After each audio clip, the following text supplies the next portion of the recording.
जनसत्ता दल के सभी हमारे स्तंभ, हमारे सभी शुभचिंतक, बूथ कमेटी के सभी सम्मानित अध्यक्ष, सभी सदस्य, या यहाँ उपस्थित एक बुजुर्ग, एक नौजवान के लिए अगर एक लाइन कहना हो फोटो खींचे तो हम ये कहना चाहेंगे कि हम जो भी हैं तुम कारण हो।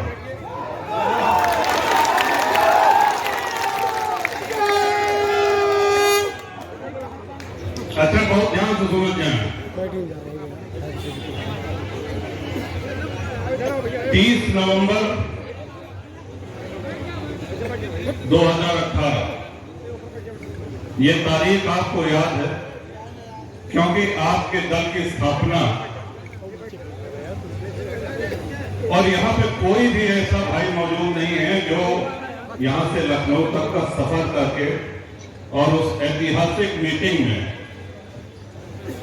रमाबाई मैदान में एक बहुत ही विशाल जनसभा में आप साक्षी बने। आपके आशीर्वाद से जनसत्ता दल का जन्म हुआ।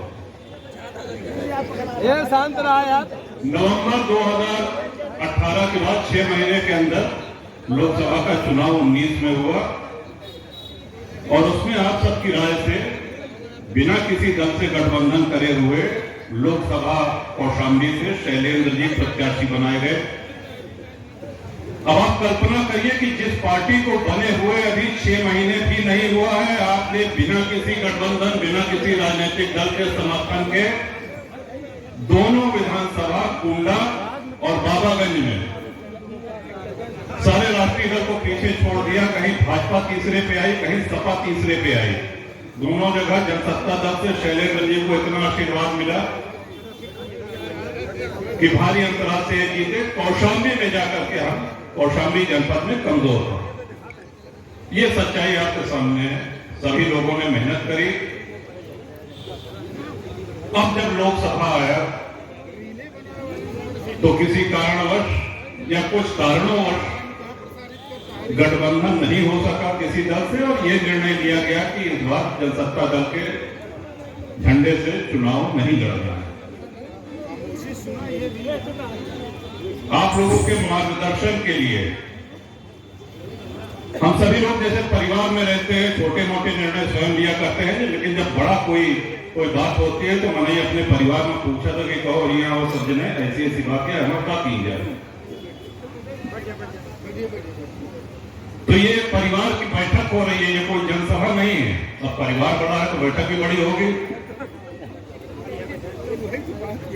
और ये आपसे दिशा निर्देश, आपकी राय लेने के लिए। इसमें कहीं किसी का कोई स्वार्थ नहीं है, लेकिन हमारे मन में कुछ उलझन है, कुछ समस्या है और एक से अधिक के अपने इस राजनीतिक जीवन काल में हमने पूरी सदैव पारदर्शिता रखी है, अपनी विश्वसनीयता बना करके रखी है और हमारी सबसे बड़ी चिंता यही रहती है कि जो आपका स्नेह, आपका प्रेम और आपका विश्वास मुझको मिलता रहा है, कहीं किसी हमारी कमी के कारण, हमारी किसी गलती के कारण उस प्रेम में, उस विश्वास में कोई कमी न हो पाए। इसीलिए आज आपको अब आ जाए, जब कोई प्रत्याशी लड़ाया जाता है तो आगे से पीछे 20 बार सोचते हैं, कई लोगों की राय लेते हैं